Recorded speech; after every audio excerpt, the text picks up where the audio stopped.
mzimu wanu woyera chikale chizindikiro cha chikondi chanu chija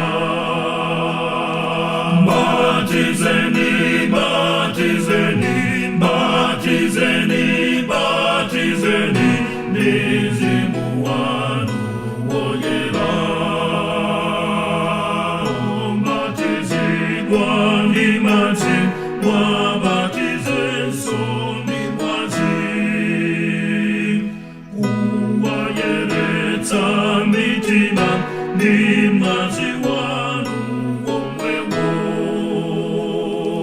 Batizeni, batizeni, batizeni, batizeni Mizimu wanu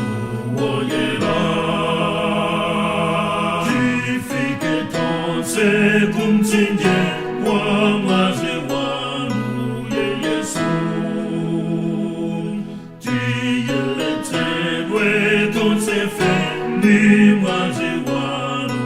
omwewo batizeni batizeni batizeni batizeni mizimu wanu woyera